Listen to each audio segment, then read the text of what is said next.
Hello everyone, this is the Final Bosman, and on today's episode I got some hot tips. Welcome to the show. I am Kyle Bosman, and I can't believe last weekend happened. I can't believe that whole shindig went off without a hitch. What happened last weekend? Well, on Friday we saw the Game Awards, and on Saturday and Sunday we saw the PlayStation Experience. Or just PlayStation Experience. If you're still confused, that's fair. Those things did not exist 1 year ago. Those are brand new things that suddenly appeared. The Game Awards. This is Jeff Keighley's production. After what I think we could all agree upon is a turd. That was VGX. That was a regular old turd. Jeff said, you know what, Spike TV? I don't need you anymore. I'm out of here. Goodbye. I'm gonna make my own award show. And then he did, and he did it better than Spike TV ever did. The best video game awards. Good job, Jeff. What's weird, I was thinking about this. Jeff Keighley, he's the only person in the United States who could have made that award show happen. Isn't that bizarre? If Jeff Keighley left, if he ran away, joined the circus, that show would have never happened. That's what the power of a Keighley is awe-inspiring. The control he has. He could do anything he wants, and he makes the Game Awards. Okay, let's talk about the PlayStation Experience. Again, just PlayStation Experience. No the, I think. Stupid name. Why is the word experience in it? Okay, PlayStation Experience. This was an expo/convention, fan-oriented, much akin to BlizzCon. People pay for tickets to this. However, leading up to it, they kept announcing, we're going to have announcements. Get excited, everybody. Announcements are coming. So it sort of became its own E3. It grew and grew and grew. Expectations rose. And somehow, PlayStation Experience almost met those expectations. So after this weekend, both events were not here a year ago. Were huge successes. I hope they become tradition. Wow, I can't believe they both happened and went well. It would be foolish to complain about them. However, that's my job. So today I want to give a little friendly advice, little tips, some pro strats. So today's episode, for everybody out there in the video games biz, here are some pro strats for the future!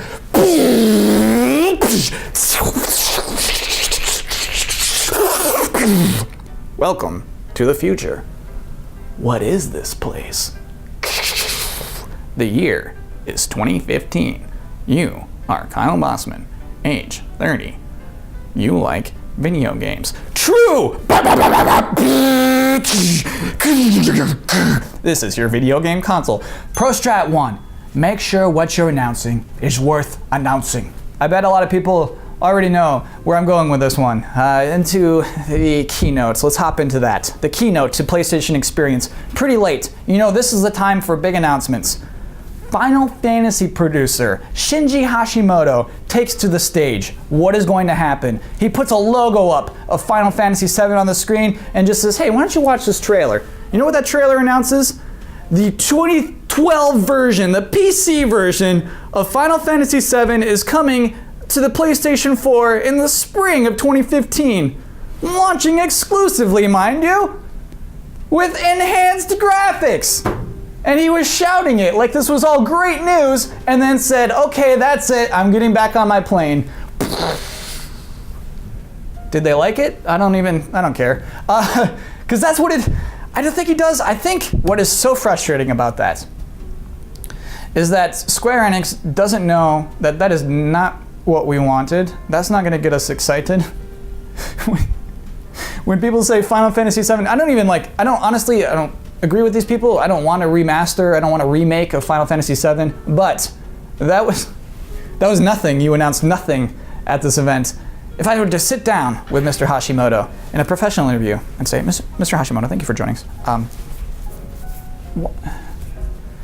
Do you know why what you did was offensive? He wouldn't know. He was like, yeah, well, I don't know. I don't. I gave everybody that thing they were asking for. All right, so here's my advice. If you are a large video game company, hire someone to just read the internet all day. Hire a person who will sit at a desk and just read NeoGAF all day long. Because then when it comes time, you can say, hey, Simon's your NeoGAF guy. You say, hey, Simon, are people gonna like it when I go up on stage and I say that the PC version of Final Fantasy VII from 2012 is coming to the PS4 in the spring of 2015? No. Oh. Really? Okay. I guess I have to ask, why not? Well, there's a few weird errors in the translation, so people don't even like that part that much. It's not a big deal. Like, listen, if you just put it on Twitter one day, it'd be huge. You'd get like 1,000 retweets, bro. But because it's that type of announcement is not worth flying to the United States for and then shouting out at a stage to hundreds of people who paid to be there. You shouldn't do that. Oh. Oh. Thank you, Simon. You are an asset to this company. You're welcome, Mr. Hashimoto. Pro Strat 2, Reggie, stop pushing people around. So, leading up to the Game Awards, Nintendo was announcing announcements. Get excited, we have some huge announcements happening at the Game Awards. Everybody watch, here's the link. It's gonna be huge. The announcements were, we got 2 new level packs for Mario Maker. Everybody? We got a competitive multiplayer mode for Codename Steam. Everybody? Oh yeah, we got the gameplay premiere of the new Zelda game. Yes, that was it. That was one big announcement. That was a huge announcement, but that was only one big announcement. And Reggie is not pulling a Hashimoto here. Reggie knows. Reggie knows he had one big announcement. He was not walking to the Game Awards with his briefcase and I got 3 big announcements. I got 3 announcements in my briefcase. Can you imagine if you could just walk in with a briefcase and be that happy? I'm walking into work. Okay, I think this is a classic example of the 10 things I hate about you scenario. To our younger viewers, 10 things I hate about you, classic tale of a father with 2 daughters. He has one popular daughter who's super cute and one outcast daughter who's a total loser. And he says, when the cute one wants to go to prom, yeah, you can go to prom as long as you find a date for your frumpy sister. So both daughters have to go to prom in order for any of them to go to prom. So in this scenario, Zelda is of course Larissa Olenek, and Codename Steam, very clearly that dowdy Julia Stiles. Meanwhile, I have to be Heath Ledger. But this is common in showbiz. This is your type of thing. You want Ariana Grande? Fine, but you're gonna also have to book Coldplay. Ugh. Fine. That's the thing, is we always say fine because we want Ariana Grande, we want Zelda. Zelda's a good get. Let me make this clear. I don't blame Jeff for saying yes to that. If I'm in charge of the Video Game Awards and Reggie comes to me and says, yeah, I'll give you Zelda, but I want a half hour of Mii's. I'm like, what do you mean half hour of Mii's? So open on the Mii Plaza, let them wander in. Just, hello. Hi. Hi. Hello. Hi. Hello. Me. Hello. Hi. Hi. Me.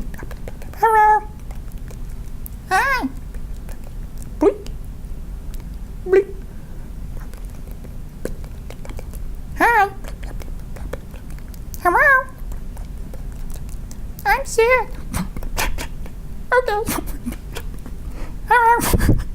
I'd say, yeah, Reggie, that's fine, dude. Let's do it. Because that is a good get. So the person I'm not mad at Jeff. I'm mad at Reggie. And people like Reggie, not specifically Reggie. He probably didn't make this call.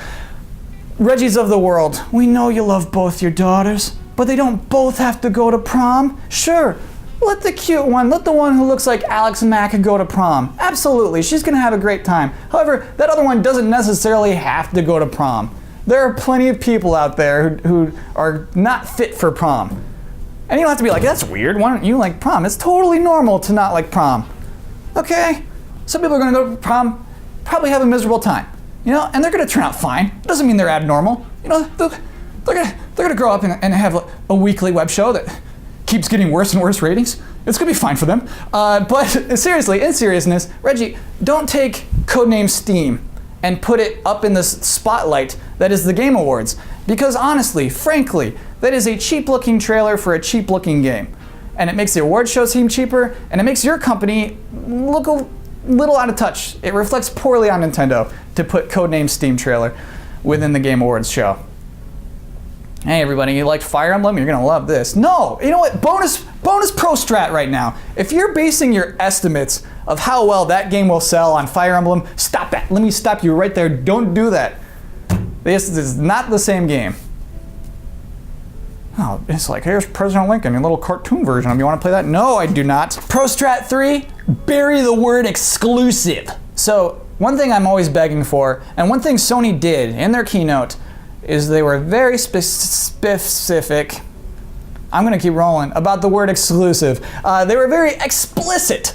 Destiny has exclusive content. Back in my day, you could just say the word exclusive content, people go nuts. Today, you gotta be specific. They said every little stupid individual gun and stupid like neon knee pads that you will get if you're a PlayStation owner, and you'll get in months from now if you're an Xbox owner. Fine, thank you for being specific, I guess. Adam Boy's just coming out there doing his duty. Every launch that was mentioned said console exclusive, or exclusively launching on, or launching on, meaning not exclusive at all. Thank you for being specific in all of these things. I don't have much of a taste for it, specifically the Destiny thing.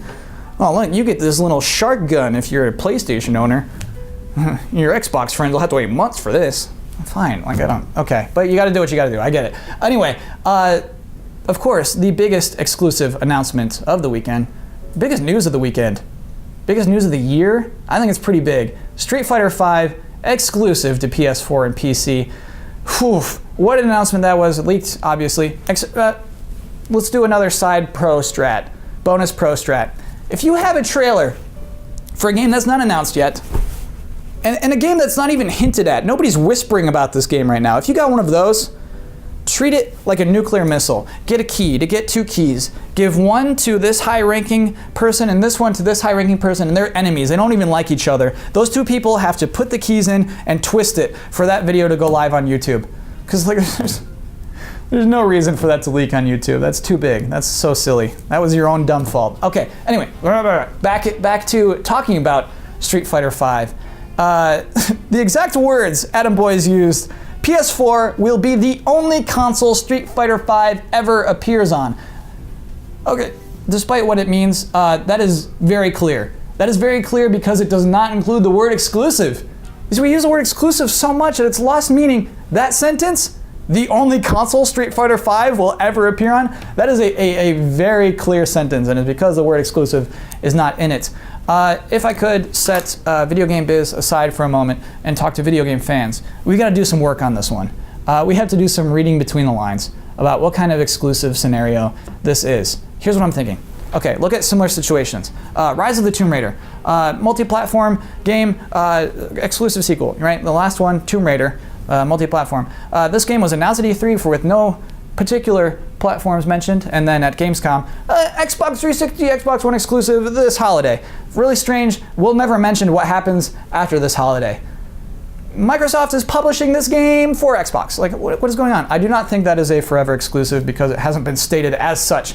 Like Titanfall was. Titanfall, that game, Titanfall 1, forever exclusive on Xbox One, PC, and Xbox 360. Will never appear on a PlayStation 4 and PS3. And I feel bad about this. I thought, wrong-headedly, hey, they're just throwing money at the team. It turns out Titanfall was in rough shape. Titanfall was almost not going to happen, and Microsoft saved Titanfall.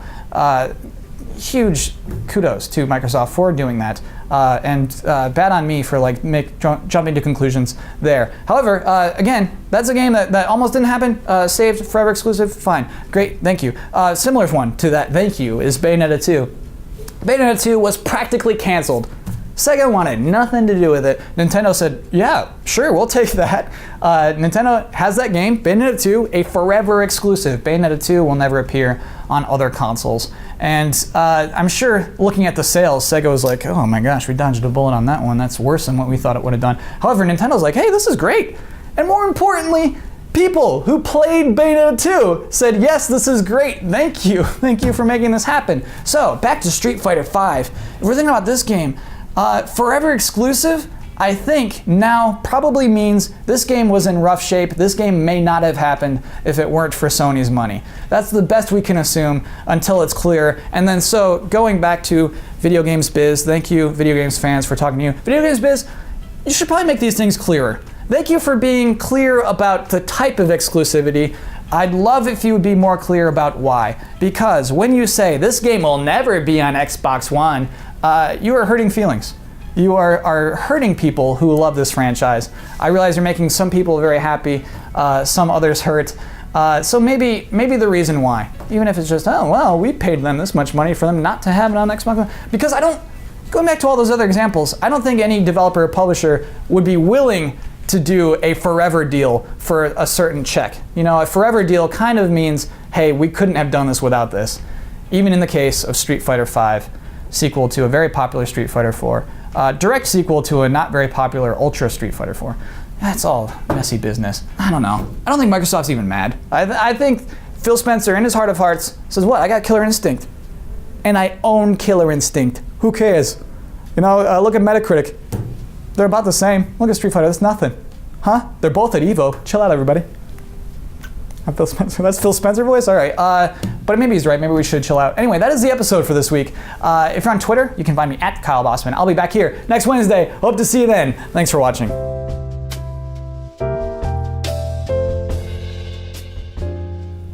Thank you, Mr. Hashimoto. Hey, Simon? Yeah? Did you say something? You say something creepy? No, I don't know what you're talking about. Okay, I guess I misheard something. Okay, you have a good day, okay, Simon? Yes, sir, Mr. Hashimoto. Okay, Simon, I'm right here this time. I saw you do that. I don't know what you're talking about. Yes, you do. You're being a creep. Okay, I should have known it. If we're gonna hire someone to read NeoGAF all day, he's gonna be a creep. I don't like the way you're talking to me, Mr. Hashimoto. Oh my god. You're not from NeoGAF at all, are you? That pigsty? No. I'm from the Game FAQs forums, you fool.